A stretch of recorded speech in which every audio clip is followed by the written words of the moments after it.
EMI cinema விமர்சனம். EMI பிரச்சனையில் சிக்கி தவிக்கும் வாலிபரின் கதை.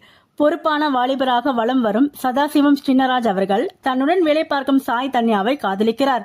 காதலியை கவர விலையுறந்த மோட்டார் சைக்கிளை இஎம்ஐ என்ற மாத தவணையில் வாங்குகிறார். ஒரு கட்டத்தில் பெற்றோர் சம்மதத்துடன் காதல் திருமணத்தில் முடிகிறது. காதல் மனைவியை குஷிப்படுத்த மீண்டும் நண்பர்கள் துணையுடன் செல்போன், கார் போன்றவற்றை இஎம்ஐயில் வாங்கி வருகிறார்.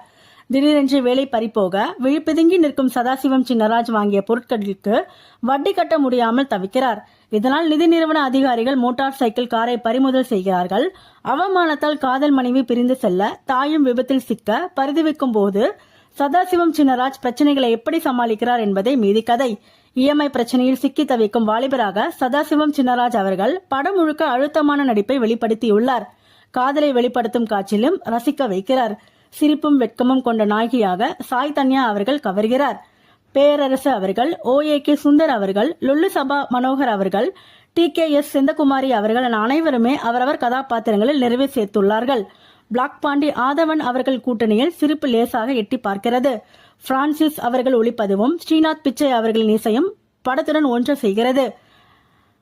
பகட்டு வாழ்க்கைக்கு ஆசைப்பட்டு இஎம்ஐ பிரச்சனையில் சிக்கி பலிகாடாவாக மாறும் இன்றைய சமுதாயத்தின் எண்ண ஓட்டத்தை ரசிக்கும்படியான திரைக்கதையில் சமூக கருத்து கலந்து சொல்லியுள்ளார் இயக்குனர் சதாசிவம் சின்னராஜ் அவர்கள்.